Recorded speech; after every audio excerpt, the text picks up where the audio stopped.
Valérie dégustait un verre de vin rouge de Bordeaux avec 3 amis chefs d'entreprise sur la terrasse de sa maison de campagne dans la vallée de la Loire, lorsqu'elle aperçut Lucas en train de tailler les rosiers dans le jardin à la française. Elle sourit. Elle venait de conclure un contrat d'un demi-million d'euros. Se sentant puissante, une idée lui traversa l'esprit. « Hé, Lucas !» cria-t-elle en claquant des doigts. « Viens ici, tout de suite. » Il posa son sécateur et s'avança vers la terrasse. L'uniforme usé du jardinier contrastait fortement avec les tenues de créateurs portées par les femmes. « Tu es au courant pour ma soirée de gala ce samedi ?» demanda Valérie, se penchant en arrière sur sa chaise. Ses amis souriaient déjà, anticipant la suite. « Je t'invite. Tu mérites de te montrer un peu, tu ne crois pas ?» Lucas resta immobile. « Ce sera quelque chose de très chic, tu sais ? Des gens qui pèsent des millions, de vrais entrepreneurs, des investisseurs. Mais détends-toi, tu ne dénoteras pas trop. Il faut bien que quelqu'un reste dans un petit coin, n'est-ce pas ?» L'une des amies mit sa main devant sa bouche pour étouffer un rire. Une autre détourna le regard vers le jardin. « Ou peut-être as-tu déjà un engagement pour samedi soir ?» Continua Valérie, feignant de réfléchir. « Laisse-moi deviner. Tu vas dîner dans un restaurant 5 étoiles où tu as une réunion avec un client important. » Silence. Lucas essuya ses mains souillées de terre sur son uniforme. Il ne répondit pas. « Tu ne vas pas me laisser sans réponse, si ? Tu acceptes l'invitation ou non ?» Les 3 femmes attendaient. L'une d'elles jouait avec son collier, gênée. Une autre buvait son Bordeaux un peu trop vite. « Oui, madame, je viendrai. » Le sourire de Valérie se figea une seconde. Elle ne s'attendait pas à cette réponse. « Parfait. » Elle dit en frappant dans ses mains. « Alors note bien. Samedi, 20h. Ah, et viens en costume, hein ? Cravate, chaussures en cuir, ce genre de choses. Je suis sûr que tu dois avoir ça au fond d'un placard, non ? Ce fameux costume que tout jardinier possède. » L'une des amies laissa échapper un rire nerveux. Les autres baissèrent les yeux. Lucas acquiesça une fois, fit demi-tour et retourna au jardin. Valérie attendit qu'il se soit éloigné pour éclater de rire. « Vous avez vu ? Il a accepté. Ce sera le spectacle de la soirée. » Sandrine, l'une des amies, fronça les sourcils. « Valérie, tu es sûre de toi ? » ?»« Sûre de quoi ? C'est juste une plaisanterie. » »« Mais s'il vient vraiment ? » ?»« Encore mieux. » Valérie remplit à nouveau son verre. Imaginez-le essayant de converser avec les investisseurs, avec les entrepreneurs. Ce sera hilarant. Sandrine ne dit rien de plus, mais elle ne sourit pas. Les 2 autres amis prirent congé peu après. L'ambiance avait changé. Elles partirent rapidement, sans finir leur vin. Valérie resta seule sur la terrasse, planifiant la suite. Le jardinier serait le divertissement de la soirée. Elle le placerait dans des situations embarrassantes. Elle ferait rire les invités. Ce serait un spectacle à part entière. Après tout, elle méritait de s'amuser un peu après tant de travail. Les 2 jours suivants, Valérie ne put s'empêcher de raconter l'histoire. « J'ai invité mon jardinier à la fête, » disait-elle lors des déjeuners avec ses amies entrepreneuses. « Il a accepté. Vous vous rendez compte ? » Les amis riaient, mais avec un certain malaise. « Valérie, tu es certaine que c'est une bonne idée ? » demanda l'une d'elles, Sandrine, en faisant tourner son vin. « Pourquoi ? C'est juste une blague. » « Ce n'est pas à propos de lui, » dit Sandrine en baissant la voix. « C'est à propos de l'image que tu vas donner. Pierre sera là. Tu penses qu'il trouvera ça approprié ? Il trouvera ça léger, décontracté. » Sandrine n'insista pas. Elle connaissait Valérie depuis des années. Elle savait que lorsqu'elle décidait quelque chose, personne ne pouvait la faire changer d'avis. Dans la maison de campagne, les choses n'étaient pas différentes. Valérie donna l'instruction à la gouvernante, Monique, de répandre la nouvelle parmi le personnel. « Lucas vient à la fête, » dit-elle en riant. « Prévenez tout le monde. Je veux que tout le monde le sache. » Monique fronça les sourcils, mais acquiesça. Elle avait 30 ans de maison, elle avait vu beaucoup de choses, mais ceci était différent. Quand Monique raconta cela aux autres employés, personne ne rit. La cuisinière, Marie, secoua la tête. Ça ne va pas bien finir. Pourquoi dis-tu ça? Demanda Monique. Il y a quelque chose chez ce garçon. Il n'est pas comme les autres. Et si on prévenait madame? Demanda Monique avec hésitation. Marie la regarda fermement. Si on ouvre la bouche, elle pensera qu'on est de son côté et demain on sera à la rue à chercher du travail. Monique approuva en silence. Lucas était trop poli. Il parlait avec un calme étrange, ne se plaignait jamais. Et quand Valérie l'humiliait, il écoutait simplement et retournait au travail. Ce n'était pas normal. Le jeudi, Valérie reçut la confirmation des invités. Il y avait 80 personnes, des entrepreneurs importants, des investisseurs, des politiques, tous seraient là. Parmi eux se trouvait Pierre, associé du plus grand groupe financier du pays. L'homme qui contrôlait les prêts de l'entreprise de Valérie. Elle devait l'impressionner. Elle avait un nouveau projet. Elle avait besoin de l'approbation pour un crédit de 5 millions. Tout devait être parfait. Et le jardinier ne serait qu'un détail amusant. Elle appela l'agence d'événementiel. « Je veux que vous installiez une petite table dans un coin, dit-elle.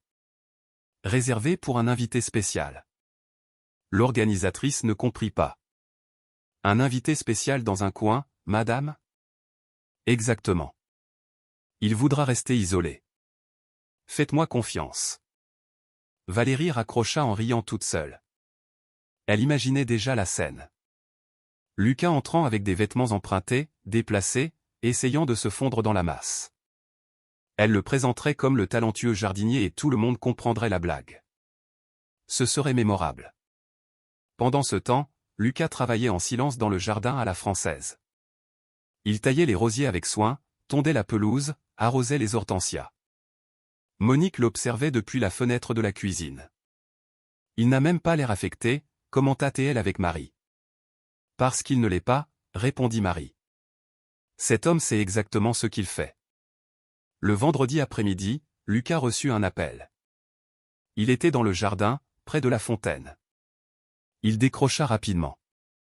Oui. La voix à l'autre bout était grave, sérieuse. Tout est prêt pour demain? Oui. Ton père veut confirmer.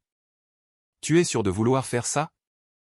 Lucas regarda vers la demeure, vit Valérie sur le balcon du 2e étage parlant au téléphone, gesticulant, riant fort. J'en suis sûr. Entendu, la voiture sera là à 20h pile. Lucas raccrocha, rangea le portable dans sa poche et retourna au travail. Monique, qui passait par le couloir, entendit une partie de la conversation. Elle s'arrêta, regarda Lucas. Il travaillait comme si de rien n'était, mais quelque chose clochait, ou allait trop bien. Elle ne savait pas vraiment.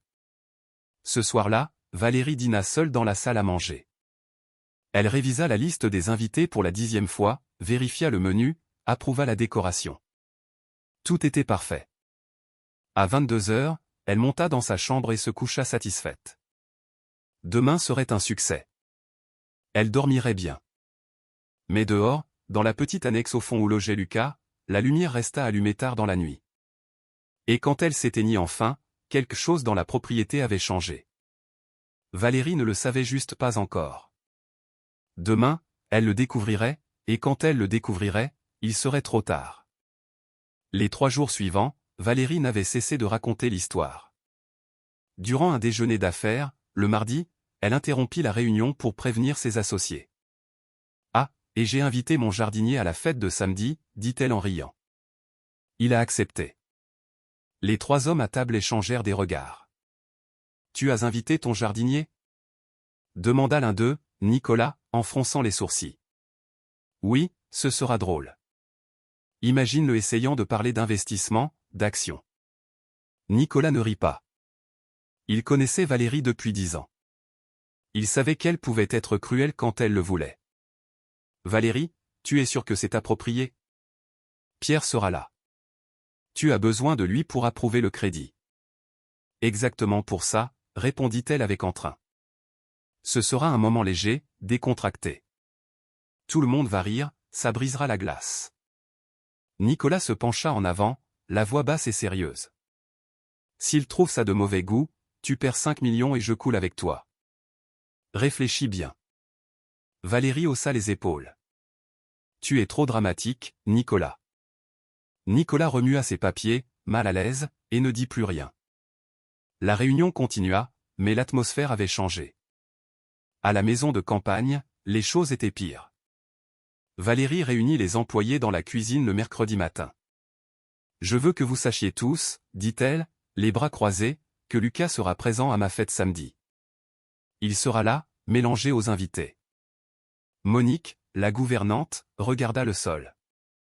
Et je veux que vous traitiez cela avec naturel. Valérie continua.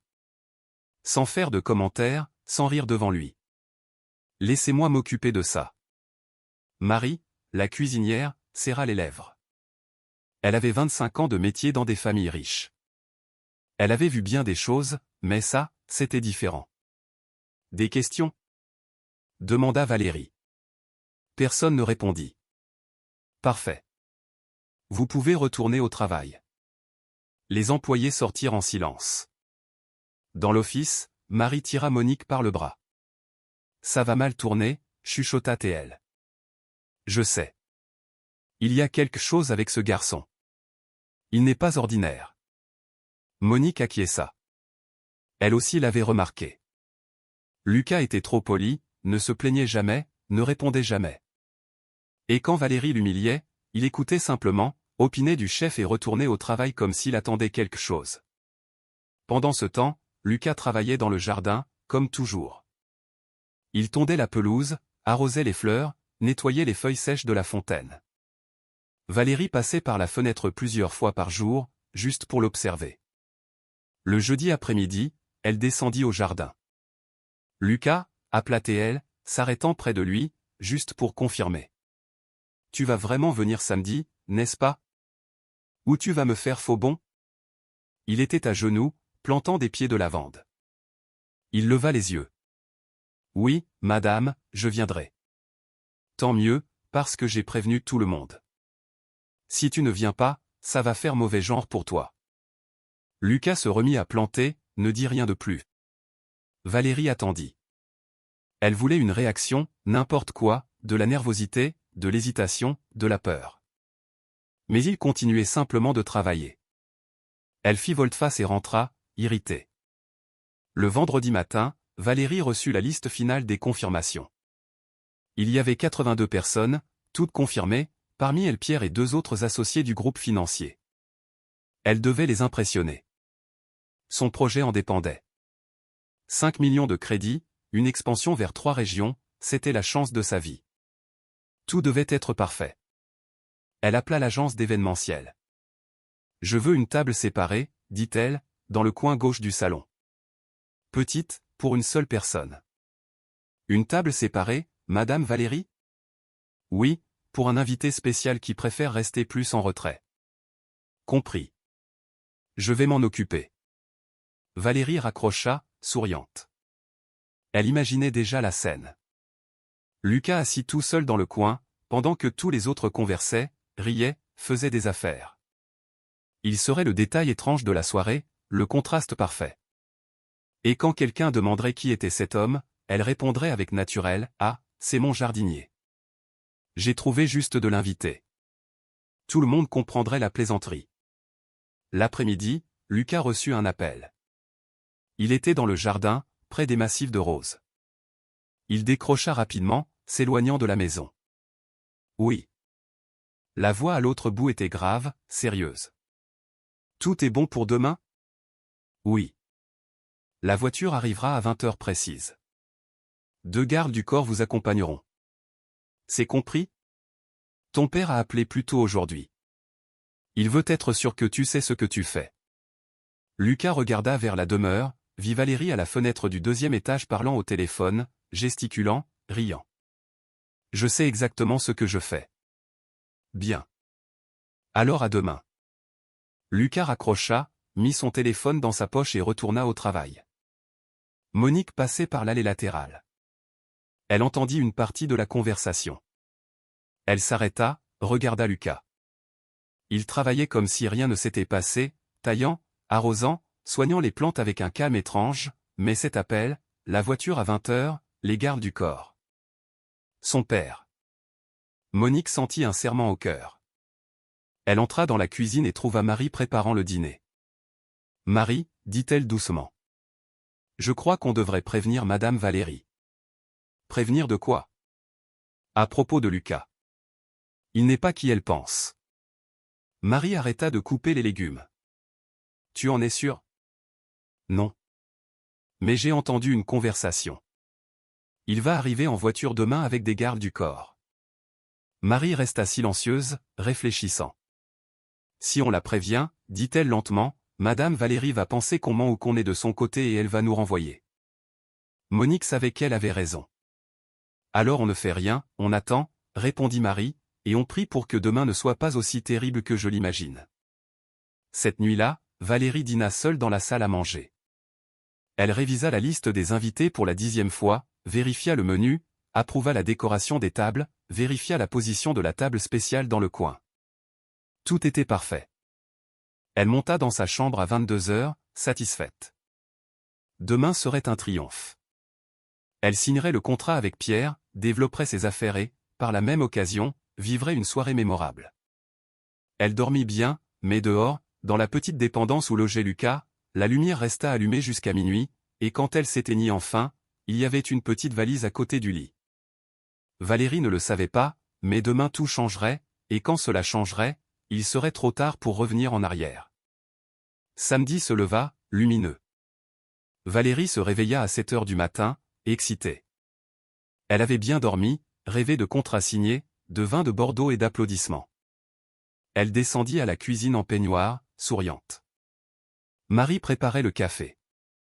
Monique arrangeait les fleurs pour la décoration. « Bonjour », dit Valérie avec entrain. « C'est le grand jour. »« Bonjour, madame », répondit Monique sans lever les yeux. Valérie prit une tasse de café et s'assit à la table. « Où est Lucas » demanda-t-elle en regardant par la fenêtre. Le jardin était vide. « Il a demandé sa journée tôt ce matin », répondit Monique. « Il a dit qu'il devait régler certaines choses. » Valérie rit fort.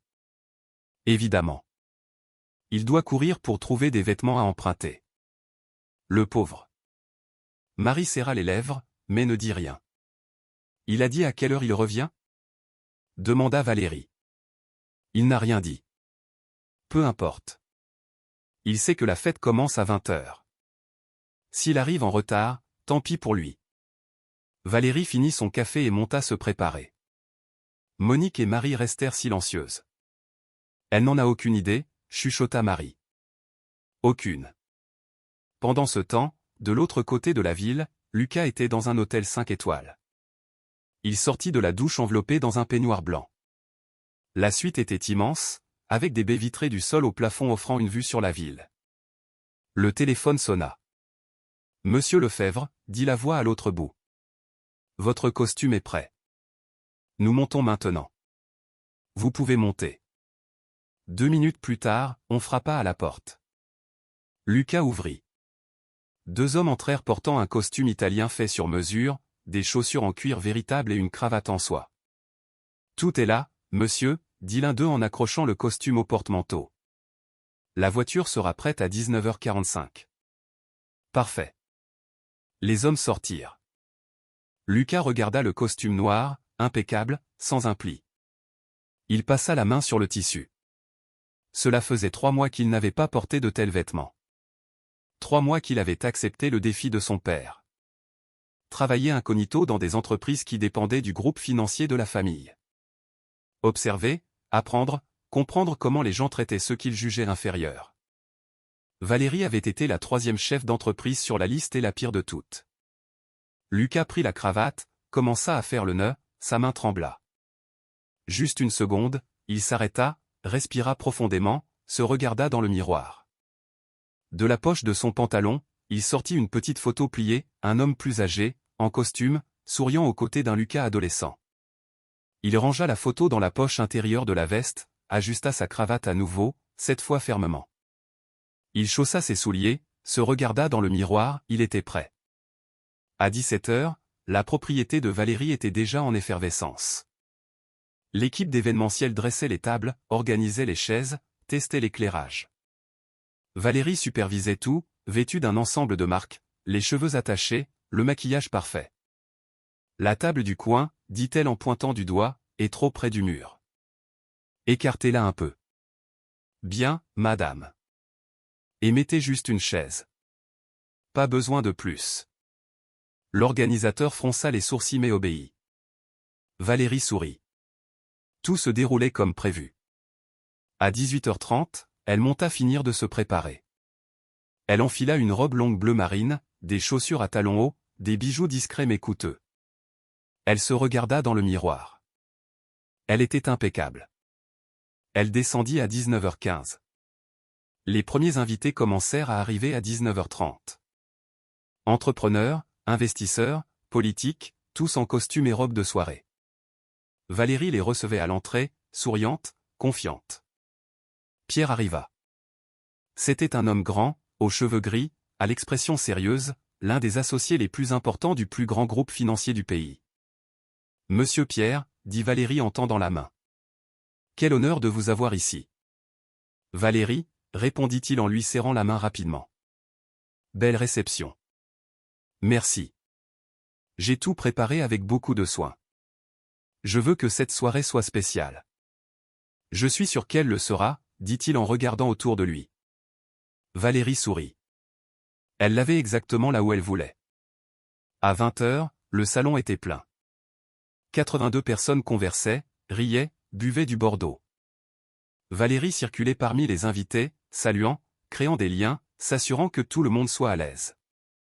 Mais elle regardait vers la porte toutes les 2 minutes. Lucas n'était toujours pas arrivé. Est-ce qu'il a renoncé? Pensa-t-elle, irritée. À 20h10, elle commenta à une amie, mon jardinier a dit qu'il viendrait, mais je crois qu'il a eu peur. L'amie rit jaune. À 20h15, Valérie commençait déjà à être frustrée. Tout son plan dépendait de sa venue. Et puis, à 20h20, elle entendit un brouhaha à l'entrée, des voix se turent, des pas s'arrêtèrent. Valérie se retourna et se figea. Une Citroën DS vintage noire venait de s'arrêter devant l'entrée de la maison. Le chauffeur descendit, ouvrit la portière arrière. Lucas sortit. Il portait un costume noir impeccable. Cravate en soie, chaussures brillantes, cheveux peignés en arrière. 2 hommes en costume descendirent derrière lui. Lucas monta les marches de l'entrée d'un pas ferme, assuré. Le salon entier regardait. Les conversations s'arrêtèrent. Valérie sentit son cœur s'accélérer, mais pas de nervosité, d'amusement. Elle commença à rire. « Regardez ça », dit-elle fort, attirant l'attention de tous. Lucas est arrivé et il a mis le paquet sur la production. Quelques invités rirent, gênés. Valérie s'avança vers lui, les bras ouverts. Théâtrale. Quelle entrée! Tu as loué une voiture de collection, amené des amis pour faire la sécurité. Quel effort, Lucas! Je suis impressionné. Les invités autour observaient, embarrassés. Lucas ne répondit pas, il la regarda simplement. Valérie continua en se tournant vers les autres. Les amis, voici Lucas, mon jardinier. Je l'ai invité à la fête. J'ai pensé que ce serait sympa pour lui de rencontrer des gens importants, vous voyez? D'élargir ses horizons. Rire nerveux. Lucas, dit Valérie en pointant le coin du salon. J'ai réservé une table spéciale pour toi là-bas. Fais comme chez toi. Elle s'attendait à ce qu'il se recroqueville, qu'il rougisse, qu'il bafouille une excuse, mais Lucas acquiesça simplement et commença à marcher à travers le salon. Valérie retourna vers les invités, souriant triomphalement. Mais alors quelque chose arriva. Pierre, qui discutait avec d'autres investisseurs, se retourna, regarda Lucas, fronça les sourcils et commença à marcher dans sa direction. Le salon entier observa. Pierre s'arrêta devant Lucas, tendit la main et dit d'une voix claire, « Monsieur Lefebvre, c'est un honneur de vous avoir ici. » Le silence qui tomba sur le salon fut absolu.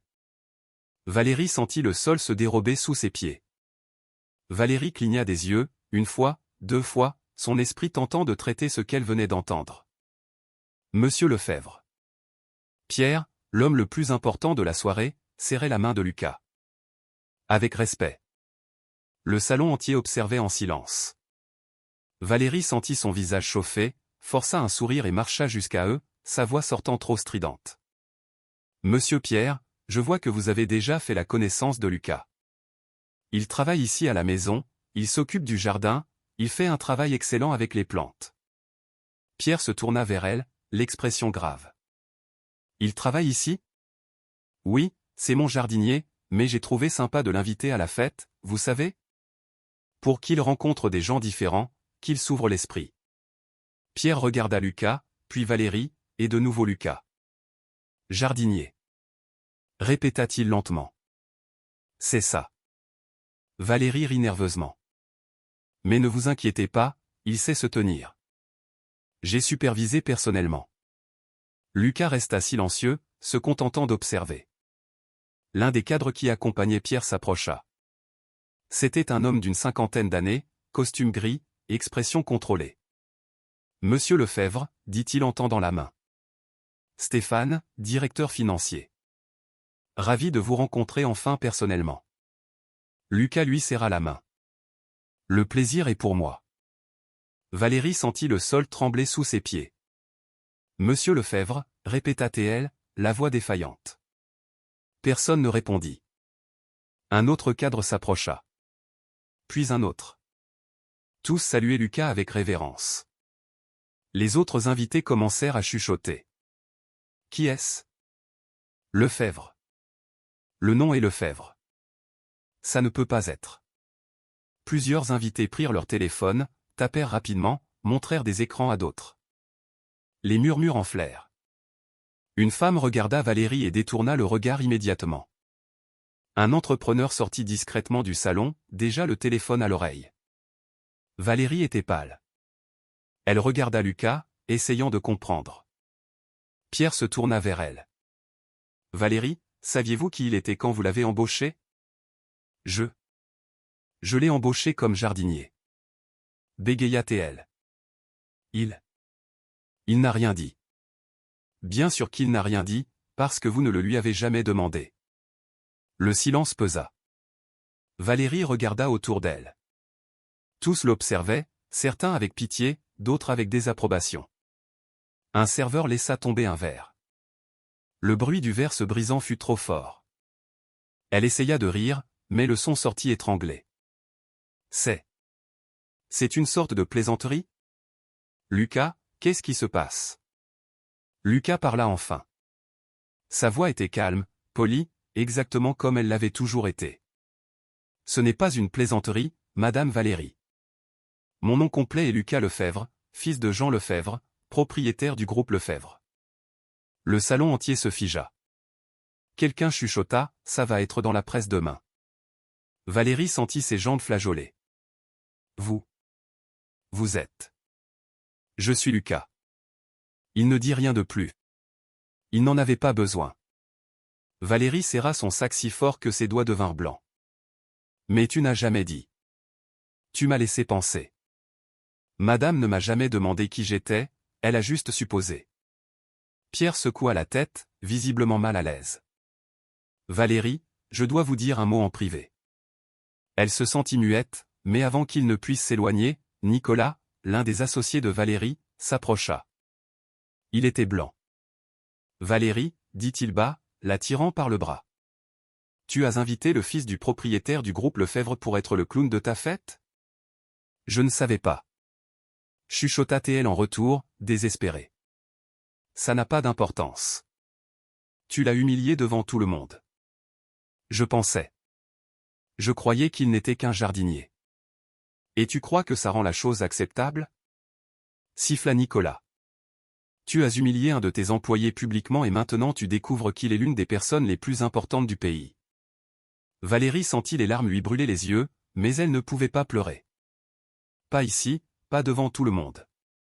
Elle tenta de se recomposer. Je vais arranger ça, dit-elle en déglutissant difficilement. Nicolas la lâcha en secouant la tête. Bonne chance. Il s'éloigna. Valérie retourna vers Lucas. Pierre était toujours à côté de lui, parlant à voix basse. Monsieur Lefebvre, commença-t-elle, la voix tremblante. Je dois m'excuser. Je ne savais pas qui vous étiez. Si j'avais su.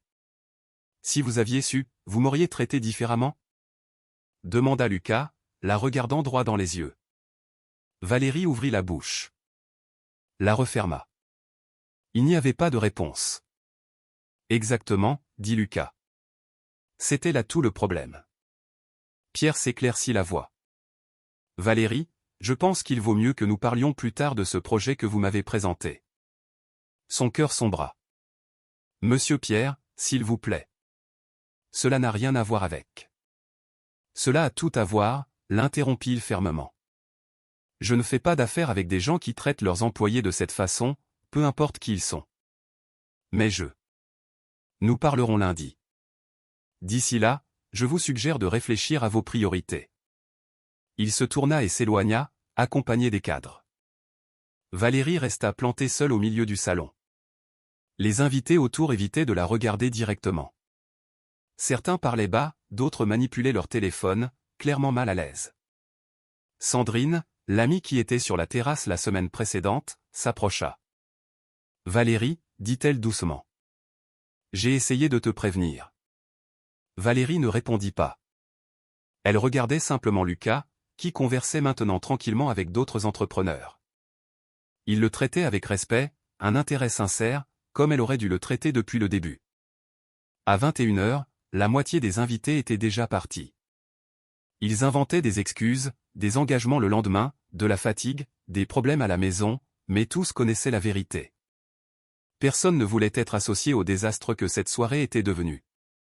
Valérie était assise à l'une des tables, seule, tenant un verre de vin qu'elle ne buvait pas. Nicolas s'approcha. « Je m'en vais, dit-il. On se parle la semaine prochaine. » Nicolas, attends. Valérie. Je ne peux pas rester. C'est trop compliqué ici. Il s'éloigna avant qu'elle ne puisse répondre. Monique et Marie observaient de loin, depuis la porte de la cuisine. J'avais dit que ça tournerait mal, murmura Marie. Tu l'avais dit. Elle n'écoute personne. Elle n'a jamais écouté. À 21h30, Lucas salua les derniers invités et marcha vers Valérie. Elle leva ses yeux fatigués, vaincue. Je suis venu vous dire au revoir, dit-il. Valérie prit une grande inspiration. Tu as fait ça exprès, n'est-ce pas? Tu as accepté d'être traité de cette façon pour m'exposer? Lucas secoua la tête. Non, j'ai accepté le travail pour apprendre, et j'ai appris. J'ai appris que certaines personnes ne respectent que ceux qu'elles croient être au-dessus d'elles et qu'elles traitent quiconque en dessous avec mépris. Je ne suis pas comme ça.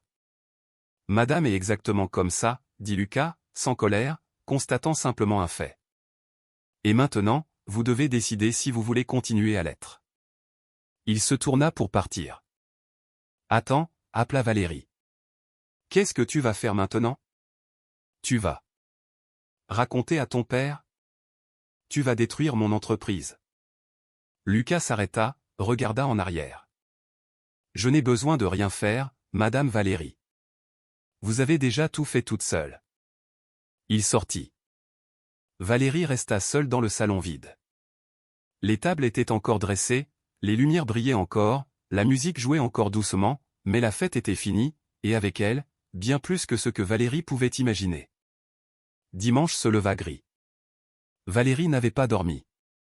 Elle avait passé la nuit entière assise dans le salon, toujours dans sa robe de soirée, regardant la pièce vide. L'équipe de nettoyage avait tout emporté durant la nuit, les tables, les chaises, les fleurs. Il ne restait rien, excepté le silence et la certitude que sa vie avait changé. À 7h du matin, Monique arriva pour travailler.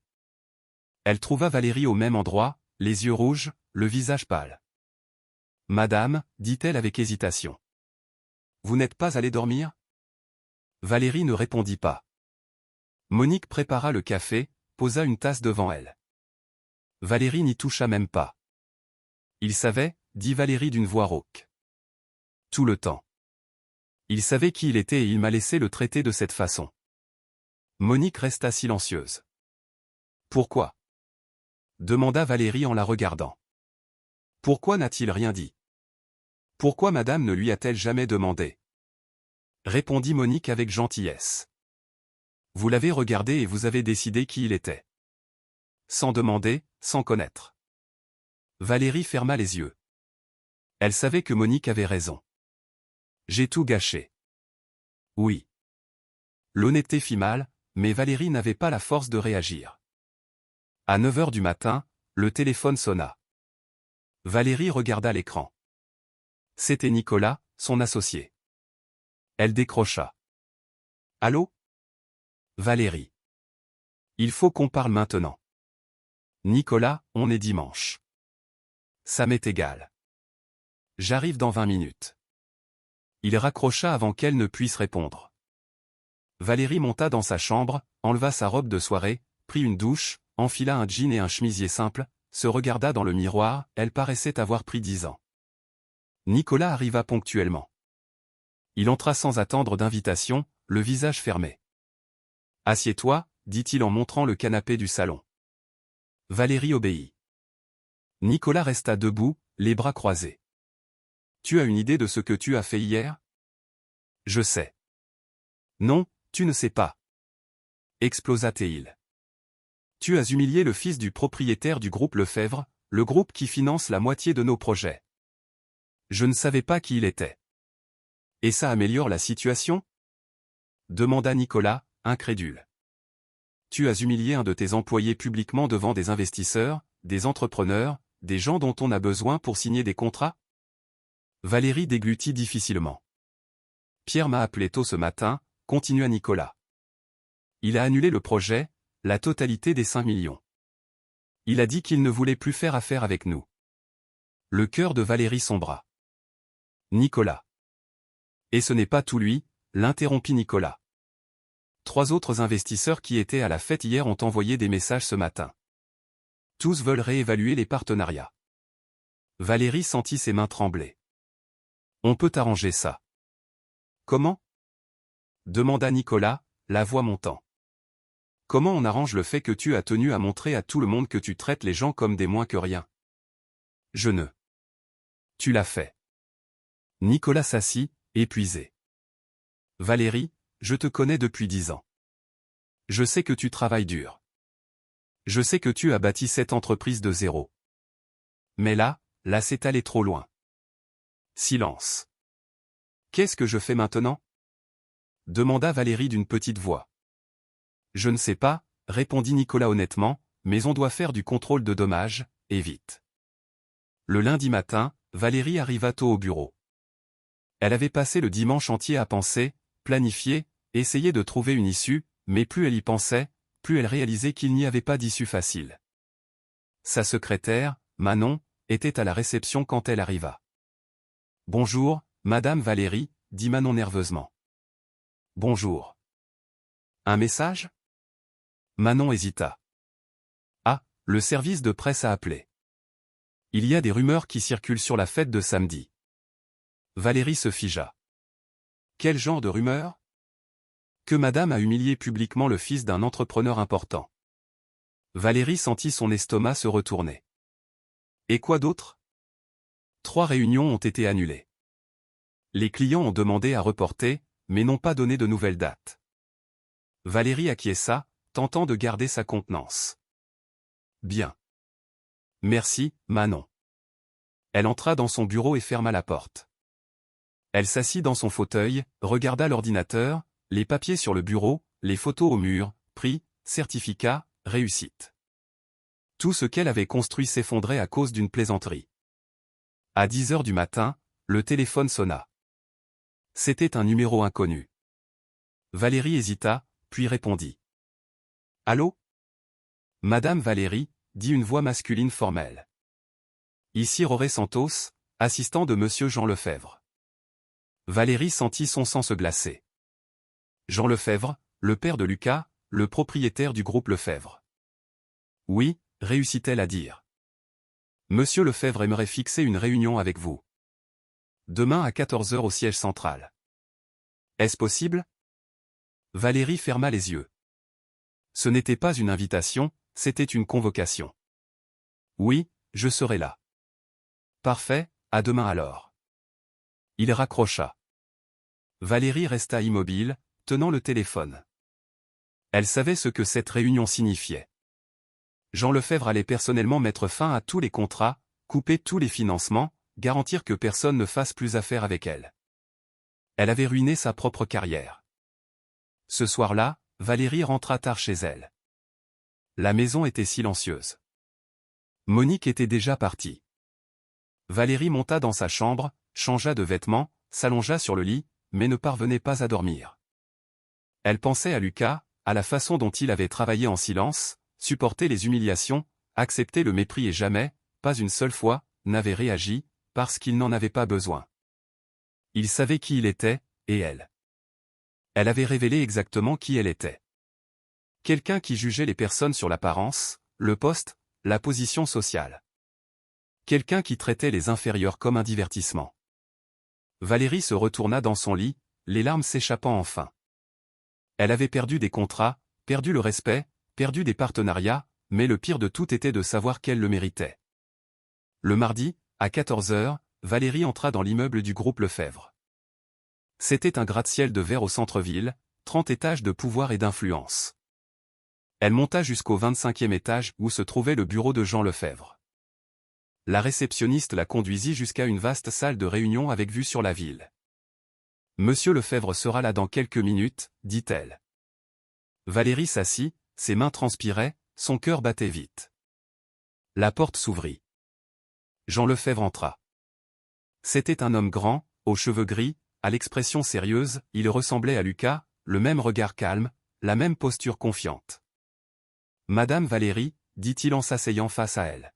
« Monsieur Lefebvre » répondit Valérie, la voix tremblante. Il ouvrit un dossier, sortit quelques documents. « Je vais être direct, » dit-il. « Mon fils m'a rapporté ce qui s'est passé ces 3 derniers mois. » Valérie prit une grande inspiration. « Monsieur, je... » Il leva la main, la réduisant au silence. « Laissez-moi terminer. » Valérie ferma la bouche. « Lucas a travaillé dans votre entreprise dans le cadre d'un programme d'immersion. » Jean continua. « Il a fait cela dans 3 entreprises différentes pour comprendre comment les gens traitent ceux qu'ils croient inférieurs. » Valérie sentit son visage brûler. « Dans les 2 autres entreprises, » dit Jean en la regardant droit dans les yeux, « il a été traité avec respect, avec dignité, même en étant simplement jardinier. » Silence. « Mais dans votre entreprise, ce fut différent. » Valérie baissa les yeux. « Vous ne l'avez pas seulement maltraité, » dit Jean, la voix froide. « Vous avez tenu à l'humilier publiquement, à le transformer en blague, à utiliser votre position de pouvoir pour le rabaisser. »« Je suis désolé. » chuchota Valérie. « Être désolé ne change pas ce qui a été fait. » Jean ferma le dossier. « Je pourrais maintenant couper tous vos financements, m'assurer qu'aucune banque ne fasse affaire avec vous, détruire votre entreprise. » Valérie sentit les larmes monter. « Mais je ne vais pas faire ça. » Elle leva les yeux, surprise. Jean se pencha en avant. « Parce que ce serait de la vengeance, et la vengeance n'enseigne rien. » Il posa un document sur la table. « Mais je vais faire ceci. Tous vos contrats avec le groupe Lefebvre seront maintenus, mais à une condition. » Valérie regarda le document. « Vous allez mettre en œuvre un programme de respect et de dignité pour tous les employés de votre entreprise. Peu importe le poste, peu importe la fonction. Tous seront traités avec égalité. » Valérie acquiesça, avalant le nœud dans sa gorge. Et Jean continua, « Vous allez personnellement superviser ce programme, participer aux formations, garantir que cela ne se reproduise plus jamais. » « Je le ferai. » dit Valérie d'une voix ferme. « Je le promets. » Jean resta silencieux un instant, puis se leva. « Je l'espère, Madame Valérie, car c'est votre unique chance. » Il marcha jusqu'à la porte, s'arrêta. « Mon fils m'a dit que vous aviez du potentiel, que vous aviez bâti une entreprise solide, que vous travailliez dur. » Valérie le regarda. « Ne gâchez pas ça en étant une personne cruelle. » Il sortit. Valérie resta seule dans la salle, tenant le document. Elle avait été épargnée, mais la leçon avait été claire et douloureuse. Valérie sortit de l'immeuble du groupe Lefebvre en tremblant. Elle avait été épargnée, mais le prix était élevé. ce n'était pas de l'argent, c'était de l'orgueil. Elle allait devoir admettre publiquement qu'elle avait eu tort, elle allait devoir changer, elle allait devoir prouver qu'elle pouvait être différente. Le mercredi matin, Valérie réunit toute l'équipe de l'entreprise. Il y avait 23 employés, tous assis dans la salle de réunion, attendant. Nicolas était à ses côtés, les bras croisés, observant. « Bonjour à tous. » Valérie commença, la voix défaillante. « Je vous ai réunis ici parce que je dois vous parler de quelque chose d'important. » Silence. « Vous savez ce qui s'est passé à ma fête samedi. J'ai humilié publiquement un employé. J'ai fait des blagues sur lui, je l'ai transformé en divertissement. Personne ne dit rien. Et j'ai découvert devant tout le monde qu'il était le fils du propriétaire du groupe Lefebvre. » Un murmure parcourut la salle. « J'ai gâché des contrats, perdu des investisseurs, mais le pire de tout, c'est que j'ai fait cela parce que je pensais que je pouvais le faire, parce que je pensais qu'il m'était inférieur, et c'est faux. » Elle regarda chaque personne dans la salle. « Donc, à partir d'aujourd'hui, nous allons mettre en place un nouveau programme, respect et dignité pour tous. Peu importe le poste, tous seront traités avec égalité. » Manon, la secrétaire, leva la main avec hésitation. « Ça veut dire que madame va changer la façon dont elle nous traite ?» La question coupa net. Valérie voulut se défendre. Mais elle savait que ce serait un mensonge. « Oui. » dit Valérie d'une voix ferme. « Ça veut dire exactement ça. » Les jours suivants, le changement fut lent. Valérie essayait, elle essayait vraiment. Elle saluait tous les employés par leur nom, remerciait pour le travail, écoutait les suggestions. Le jeudi, elle était dans l'ascenseur quand la femme de ménage entra. Valérie faillit détourner le regard. C'était ce qu'elle faisait toujours, mais elle s'arrêta. « Bonjour, dit-elle. » La femme de ménage la regarda surprise. « Bonjour, madame. Comment se passe votre journée ?» La femme cligna des yeux, clairement confuse. « Elle se passe bien, madame. Merci de demander. » Quand les portes s'ouvrirent, la femme de ménage sourit. « Passez une bonne journée, madame Valérie. » C'était un petit pas, mais c'était un début. Le vendredi, Sandrine appela, « Valérie, j'ai vu que tu mets en place des changements dans l'entreprise. Comment l'as-tu su ?» Manon en a parlé, et la nouvelle s'est répandue. Valérie soupira. « Tout le monde en parle ? » Oui, mais les gens sont surpris. Positivement surpris. Personne ne s'attendait à ce que tu changes vraiment. Je n'ai pas eu le choix. On a toujours le choix, dit Sandrine. Tu aurais pu lutter contre ça, mais tu ne l'as pas fait. Valérie sentit ses yeux piquer. Merci, Sandrine. Le samedi, Valérie se rendit à la maison de campagne. Monique était dans la cuisine quand elle arriva. Monique, pouvons-nous parler ? Elles s'assirent à la table. Je veux m'excuser auprès de toi, de Marie, de tous les employés d'ici. Monique resta silencieuse, attendant. Je vous ai maltraité, pas avec une cruauté ouverte, mais avec indifférence. Vous travaillez ici depuis des années et je ne m'en suis jamais vraiment soucié. Madame a toujours été polie, dit Monique. Polie, ce n'est pas suffisant. J'aurais dû être humaine. Monique acquiesça. Madame est en train d'apprendre. Le lundi suivant, Pierre appela, Valérie, j'ai entendu parler des changements que vous mettez en œuvre. Oui, j'essaie de faire différemment. Jean m'a parlé du programme. Je veux reprogrammer notre réunion. Valérie faillit laisser tomber le téléphone. Sérieusement ? Oui, mais je veux voir des preuves réelles de changement, pas seulement des mots. Vous en aurez, je vous le garantis. Alors, on se voit vendredi prochain, 14 h. Il raccrocha. Une seconde chance. Le mardi, Valérie chercha le numéro de Lucas, l'obtint via l'assistant de Jean. Elle envoya un message. Lucas, c'est Valérie. J'aimerais te parler personnellement quand tu pourras. Elle envoya, resta à regarder l'écran. La réponse arriva 15 minutes plus tard. Jeudi, 15 h. Au bistrot au coin d'une rue à Amboise. Il avait accepté. Le jeudi, Valérie arriva 15 minutes en avance. À 15 h pile, Lucas entra. Il portait un jean et une chemise décontractée. Il s'assit face à elle. « Merci d'être venu, dit Valérie. Vous avez demandé ? Je voulais m'excuser personnellement, pas par obligation, mais parce que je regrette vraiment. » Lucas l'observa sans rien dire. « Je t'ai traité de façon horrible. Je t'ai transformé en blague et il n'y a pas d'excuse pour ça. » Il n'y en a pas, approuva Lucas. J'avais tort, complètement tort. J'essaie de changer. Je sais. Mon père m'a parlé du programme. Ce n'est pas seulement à cause du programme, c'est parce que j'ai réalisé qui j'étais devenu et je n'ai pas aimé ça. Lucas resta silencieux. Vous savez pourquoi j'ai accepté de travailler dans votre entreprise ? Demanda-t-il. Valérie secoua la tête. Parce que mon père disait que vous étiez brillante, que vous aviez tout construit de zéro, que vous méritiez le respect. Valérie sentit sa poitrine se serrer, il avait raison. Vous êtes brillante, mais à un moment donné, vous avez oublié que d'autres personnes le sont aussi. Valérie essuya une larme. Je sais. Lucas se leva. Bonne chance avec les changements, Madame Valérie. Il commença à partir. Lucas, appela Valérie. Il s'arrêta. Tu pourras me pardonner un jour ? Lucas regarda en arrière. J'ai déjà pardonné. Mais le pardon n'efface pas ce qui a été fait.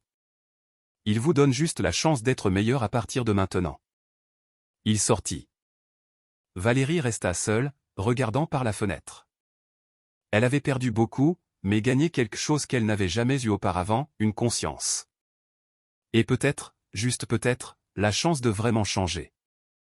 3 mois plus tard, la salle de réunion était pleine, 23 employés, plus Nicolas et 3 nouveaux embauchés. Valérie était devant. À ses côtés, une consultante en ressources humaines. Ces 3 derniers mois, dit la consultante, il y a eu des changements significatifs dans l'environnement de travail. La satisfaction a augmenté. Et nous avons eu 0 cas de harcèlement moral rapporté. Applaudissements discrets. Mais avant que Valérie ne puisse parler, la porte s'ouvrit. Un manager entra, tirant une employée du ménage par le bras. « Désolé d'interrompre, dit-il irrité. Mais je dois régler ça maintenant. » Elle a laissé les toilettes du 3e étage sans. « Lâchez son bras, dit Valérie. » Le manager s'arrêta. « Pardon ? » Lâchez son bras. Il la lâcha, confus. Valérie se leva, marcha jusqu'à l'employé. « Quel est votre nom ? » Chloé. « Madame Chloé, que s'est-il passé ? » J'ai dû sortir plus tôt pour chercher les produits qui manquaient, mais quand je suis revenu, les toilettes étaient déjà sales de nouveau et... Valérie se tourna vers le manager. « Vous l'avez tiré par le bras pour des toilettes ? Je voulais juste régler ça vite devant tout le monde. » Valérie regarda autour de la salle. Tous étaient silencieux, observant. « Vous ne voyez pas le problème là-dedans ? » Le manager devint rouge.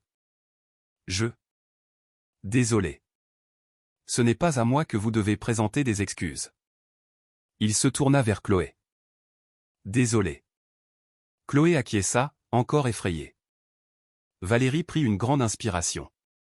Il y a 3 mois, dit-elle à toute la salle, j'aurais laissé passer ça, ou pire, j'aurais fait la même chose. Silence gêné. Mais plus maintenant. Elle continua. Chloé, vous pouvez retourner au travail calmement. Et si quelqu'un vous traite mal de nouveau, vous venez me parler directement. Chloé sortit, encore hésitante. Le manager resta planté là, sans savoir quoi faire. Vous pouvez y aller aussi, dit Valérie, mais nous aurons une conversation privée après. Il sortit rapidement. Valérie retourna devant la salle, regarda ses employés. C'est ça que signifie le vrai changement.